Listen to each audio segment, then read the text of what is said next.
Primera carta a los Corintios, capítulo 15. Hemos llegado a una de las temáticas más importantes que tiene la Biblia, haciendo referencia a la resurrección de los muertos. La resurrección es el tema más rebatido de todos los temas en cuanto al cristianismo, más cuestionados. Universidades, colegios, debates secularistas, el medio intelectual ha puesto en duda el tema de la resurrección de Jesucristo. Esta temática tenemos que tenerla muy en claro, porque nuestro pilar fundamental está basado en la resurrección. Resurrección de Jesús es sinónimo de victoria, es sinónimo de vida eterna, es sinónimo de transformación, es sinónimo de cambio. Resurrección es el emblema de la victoria total cuando Jesús dijo consumado es. Vamos a estar leyendo, estudiando toda esta temática que es muy importante, conocerla, saberla y aplicarla. Además os declaro, hermanos, el evangelio que os he predicado, el cual también recibisteis, en el cual también perseverasteis. Pablo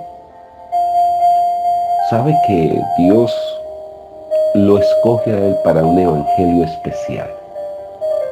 El evangelio de la gracia de Dios, basado en su resurrección y en la vida del Espíritu. Eso tenemos que tenerlo muy en cuenta. Es un evangelio muy relevante donde la iglesia debe de caminar, por el cual asimismo si retenéis la palabra que os he predicado, sois salvos. E inclusive no dice serás salvo, sino sois salvos. Y habla de retener. La palabra retener en el griego es krateo. Tomar la palabra en ahínco, aferrarse a través de la fe. Dice, sois salvos si no creísteis en vano. Verso 3. Este versículo es sumamente importante aún subrayarlo, porque primeramente os he enseñado lo que asimismo recibí, que Cristo murió por nuestros pecados. Esta es la esencia de la venida de Jesús. ¿Para qué vino Jesús? Para morir por nuestros pecados, conforme a las Escrituras. Pero no solamente morir, fue sepultado y que resucitó al tercer día conforme a las Escrituras. Recordemos que las fiestas solemnes del Señor, las tres iniciales son la Pascua, los panes sin levadura y los primeros frutos o las primicias. La Pascua representa muerte del Señor Jesucristo por el pecado. Los panes sin levadura, los judíos hacen un rito de tomar un pan, ponerlo en un velo negro y esconderlo, representando la sepultura. Y al tercer día, todo judío, después de la Pascua, celebra las primicias, haciendo referencia a que Jesús es el primer fruto presentado a Dios como sinónimo de resurrección. Y dice aquí, se le apareció a Cefas, después a los 12. Después apareció a más de 500 hermanos a la vez, de los cuales muchos viven aún y otros ya duermen. Después apareció a Jacob, después a todos los apóstoles, y por último, de todos, como a un abortivo, me apareció a mí. A estos se les llama los testigos. Dice el libro de Hechos capítulo 1 verso 22, comenzando desde el bautismo de Juan hasta el día en que de entre nosotros fue recibido arriba uno se ha hecho testigo con nosotros de su resurrección. Testigo es aquel de Cristo, es aquel que hizo evidente la resurrección de Jesús. Por eso a estos se les llaman testigos. Hubo 500 hombres testigos de haber visto a Jesús, los testigos de Cristo. Los testigos eran los que habían visto a Jesús resucitado. Jesús pone en el corazón de Pablo decir: yo como abortivo se me apareció a mí. Pero a ese pequeño, como dice la Biblia en Efesios capítulo 3, a mí que soy menos que el más pequeño de todos los santos, me fue dada esta gracia de anunciar entre los gentiles. Por eso Pablo aquí en el verso 9 dice: porque yo soy el más pequeño de los apóstoles, que no soy digno de ser llamado apóstol, porque perseguía la iglesia de Dios. Pero por la gracia de Dios soy lo que soy, y su gracia no ha sido en vano para conmigo. Antes he trabajado más que todos ellos, pero no yo, sino la gracia de Dios que está conmigo. Porque o sea yo, o sean ellos, así predicamos y así habéis creído. Pero si se predica de Cristo que resucitó de los muertos, como dicen algunos entre vosotros que no hay resurrección de muertos, en la iglesia de Corintios se estaba queriendo penetrar una herejía al negar la muerte de Jesús. Se estaba poniendo en duda la resurrección de Cristo. En los años 1960 es donde más se proliferó en las universidades los grandes debates de la negación de la resurrección de Jesús. Un hombre llamado Josh McDowell quiso leer la Biblia con el fin de rebatir la resurrección, y este hombre terminó convirtiéndose al Señor. Sacó un excelente libro que lo recomiendo: Evidencias que exige un veredicto, porque es la temática más cuestionada en las universidades. Lo han tomado como una fantasía, como una utopía. Pero aquellos que somos testigos de Jesús en la fe, vemos resurrecciones continuas. Cuando un hogar que ya está muerto, Dios lo restaura y lo resucita. Cuando las finanzas están fracasadas, somos testigos de la resurrección, que todo lo que está muerto Dios le da vida. Si estos hombres que lo vieron resucitado dan testimonio de su resurrección, nosotros a través de la fe también. Dice aquí el verso 11, porque o sea yo, o sea ellos, así predicamos y así lo hemos creído. Por eso nosotros predicamos milagros. Pero si se predica de Cristo, que resucitó de los muertos, como dicen algunos entre vosotros que no hay resurrección de muertos. Aún más podemos también parafrasear y añadir: ¿por qué hay tanta gente que habla negativamente? No se puede, no soy capaz. Ese hogar nunca se va a restaurar. Esa vida nunca se va a convertir. Comenzaron a proliferar que no hubo tal resurrección. Y Pablo, en este verso 13 añade, dice: pero si no hay resurrección de muertos, eso significa que Cristo primeramente no resucitó. Y si Cristo no resucitó, pues vana es nuestra predicación, estamos perdiendo el tiempo. Y vana es nuestra fe. Y somos hallados falsos testigos. Mucha atención a esto. Falsos testigos de Dios, porque hemos testificado de Dios que Él resucitó a Cristo, el cual no resucitó si en verdad los muertos no resucitan. Porque si los muertos no resucitan, tampoco Cristo resucitó. Y si Cristo no resucitó, vuestra fe es en vano. Aún estáis en vuestros pecados, dice Pablo. Aún somos pecadores. Entonces también los que durmieron en Cristo perecieron.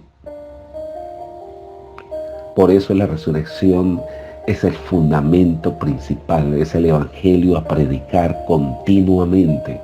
Una cosa es predicar el evangelio antes de la resurrección y otra cosa es predicar el evangelio después de la resurrección. Si en esta vida, dice Pablo, esperamos en Cristo, entonces somos los más dignos de lástima, de mi conmiseración de todos los hombres. Porque estamos hablando de utopías, fantasías. Pero el verso 20 es la carta, el as debajo de la manga. Pablo dice, mas ahora Cristo ha resucitado, es convencido, ya que él lo vio resucitado y en gloria. Cristo ha resucitado de los muertos, por eso dice, primicia de los que durmieron es hecho. Recuerden, las fiestas de primicias se cumplen con la resurrección de Jesús. Porque por cuanto la muerte entró por un hombre, también por un hombre la resurrección de los muertos. Por Adán entra la muerte, por Jesús, a través de la resurrección, entra la vida eterna. Hermoso esto, ¿verdad? Porque así como en Adán todos mueren, también en Cristo todos serán vivificados. Y aquí está el equilibrio de la balanza. Uno podría decir, ¿cómo es posible que a través de un hombre yo pague los platos rotos? ¿Cómo es posible que yo no había nacido y por culpa de Adán estamos condenados? Es cierto. Pero el equilibrio de la balanza es que por un hombre que murió, fue sepultado y resucitó, pues vamos a obtener la vida eterna, esa vida inicial con la cual Dios nos había hecho. Pero cada uno en su debido orden. Cristo, las primicias, luego los que son de Cristo en su venida. Luego viene el fin. Esto es importante comprenderlo, porque esta es toda la cosmovisión de la Biblia. Luego el fin, cuando entregue el reino al Dios y Padre, cuando haya suprimido todos los dominios, haciendo referencia del reino milenial, todas las autoridades y potencias, porque precisó es que Él reine hasta que haya puesto a todos sus enemigos debajo de sus pies. A todos sus enemigos. Estamos hablando de Satanás, de los demonios y de la misma muerte. El postrer enemigo que será destruido es la muerte, es decir, que la muerte es un espíritu que por último será destruida. Porque todas las cosas las sujetó debajo de sus pies. Y cuando dice que todas las cosas han sido sujetadas a Él, claramente se exceptúa aquel que sujetó a Él todas las cosas. Pero luego que todas las cosas le estén sujetas, entonces también el Hijo mismo se sujetará al que le sujetó a Él. Todas las cosas para que Dios sea todo en todo. De otro modo, ¿qué harán los que se bautizan por los muertos? Un texto bastante difícil de interpretar. Si en ninguna manera los muertos resucitan, ¿por qué pues se bautizan por los muertos? ¿Sabía usted que hay una secta religiosa, la secta de los mormones, de los santos de los últimos días, que bautizan por los muertos? Se bautizan por el padre muerto, por la madre muerta, así, haciendo alusión a este texto. Pero la interpretación es que los griegos adoptaron a través del bautismo ligarse a una escuela de pensamiento. Por ejemplo, los seguidores de Aristóteles, de Sócrates o Platón, o seguidores de cualquier filósofo de esa época que establecían escuelas filosóficas, aquellos seguidores se bautizaban en el nombre de ese filósofo. Los seguidores de Platón se bautizaban, se sumergían en el agua en el nombre de Platón. Los seguidores de Aristóteles lo hacían diciendo: soy fiel a la escuela de pensamiento de Aristóteles.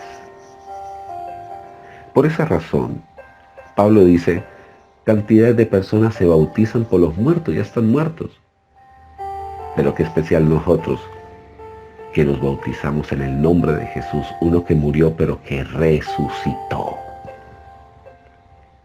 Por eso, el bautismo es un emblema de morir para volver a vivir.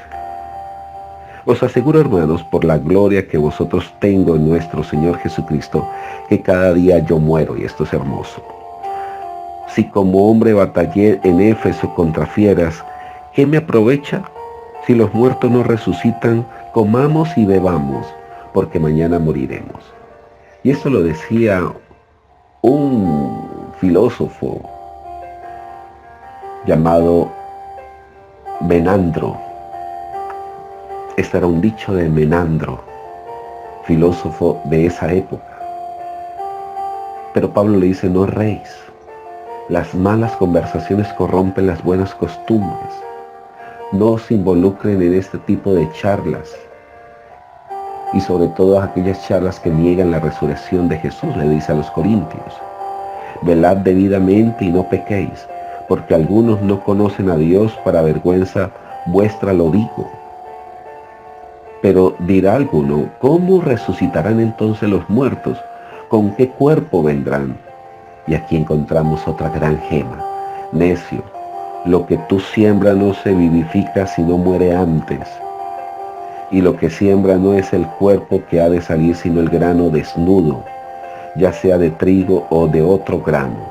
Pero el Dios le da el cuerpo como Él quiso, y a cada semilla su propio cuerpo. No toda carne es la misma carne, sino que una carne es de la de los hombres, otra carne la de las bestias, otra la de los peces y otra la de las aves. Y hay cuerpos celestiales y cuerpos terrenales, pero una es la gloria de lo celestial y otra de lo terrenal. Una es la gloria del sol, otra es la gloria de la luna, otra es la gloria de las estrellas, pues una estrella es diferente de otro en gloria. Asimismo, también es la resurrección de los muertos. Impresionante este gema. Se siembra en corruptibilidad o corrupción y se resucita en incorrupción. Se siembra en deshonra, se resucita en gloria. Se siembra en debilidad, se resucita en poder. Se siembra en cuerpo animal, se resucita en cuerpo espiritual. Hay cuerpos animales y hay cuerpo espiritual. Así también está escrito: fue hecho el primer hombre, Adán, alma viviente; el postrer Adán, espíritu vivificante. Cantidades de conceptos de la eternidad tenían en ese tiempo las grandes escuelas filosóficas que habían permeado a Corintio. Por eso tanta duda de la resurrección. Los epicúreos, que eran muy materialistas, decían que no existía tal cosa. Los estoicos hablaban de otra manera diferente. Ellos decían que la persona cuando moría, moría ya en la eternidad, pero no había tal resurrección. Platón hacía referencia de la transmisión del alma en otros cuerpos, haciendo referencia de la reencarnación. Por eso, Pablo tuvo enfáticamente que venir a hablar del correcto concepto de la resurrección. Cuando usted toma una semilla, No sé si usted ha tenido la oportunidad de ver esas tareas que le colocan a nuestros hijos, de poner una semilla de frijol, que inclusive coge un mal olor porque eso es sinónimo de muerte. Y especial porque ahí está una representación. Usted la siembra para morir, para después volver a vivir. En ese claro ejemplo hay un emblema de resurrección. Mas lo espiritual no es primero, sino lo animal. Luego viene lo espiritual. El primer hombre es de la tierra terrenal. El segundo hombre, que es el Señor, es del cielo. Cual el terrenal, también los terrenales, y cual el celestial, también lo celestial. Y así como hemos traído la imagen del terrenal, traeremos también la imagen del celestial. Pero esto digo, hermanos, que la carne y la sangre no pueden heredar el reino de Dios, ni la corrupción hereda la incorrupción. He aquí os digo un misterio. No todos dormiremos, pero todos seremos transformados, haciendo referencia del arrebatamiento. En un momento y un abrir y cerrar de ojos, al final trompeta. Por eso la fiesta, el Yom Teruah, la fiesta de las trompetas, dice a la final trompeta, donde se tiene que cumplir la quinta fiesta solemne, que tiene que ver con resurrección. Y los muertos serán resucitados incorruptibles y nosotros seremos transformados. Hermoso, hermoso. Esto es impresionante, porque es necesario que esto corruptible se vista de incorrupción y esto mortal se vista de inmortalidad. Dios mío, qué grande eres. Y cuando esto corruptible se haya vestido de incorrupción y esto mortal se haya vestido de inmortalidad, entonces se cumplirá la palabra que está escrita: sorbida es la muerte en victoria. Amigo y amiga, usted que me está escuchando, yo quiero que usted allí tome un momento de pausa y comience a ver cómo la vida de resurrección de Jesús está absorbiendo todo lo que represente muerte, fracaso, ruina. Porque dice sorbida es o muerte, sorbida es la muerte en victoria. La vida de Jesús le dio la victoria a usted en todo. Que este momento, más que leer, sea una dimensión de vida. ¿Dónde está, oh muerte, tu aguijón? ¿Dónde, oh sepulcro, tu victoria? Ya que el aguijón de la muerte es el pecado y el poder del pecado la ley. ¿Por qué dice el poder del pecado la ley? Porque recuerde que la ley le dio poder al pecado. Cuando la ley decía no adulterarás, más cogía poder la ley del pecado en nuestro interior para no obedecer la ley. Y al final estábamos muertos, pero viene la vida del Espíritu por la resurrección, en la cual nosotros vivimos en una victoria continua. Mas gracias sea dada a Dios, que nos da la victoria por medio de nuestro Señor Jesucristo, lindísimo. Así que, hermanos míos amados, estad firmes y constantes. Dios, esto es grandioso, creciendo en la obra del Señor siempre, sabiendo que vuestro trabajo en el Señor no es en vano. ¿Y sabes por qué no es en vano? Porque Jesucristo resucitó, y esto es para llenarse de gozo, de alegría, y le animo, mi querido amigo, amado, amada, que sigamos adelante en este gran y propósito de Dios. Muchas bendiciones.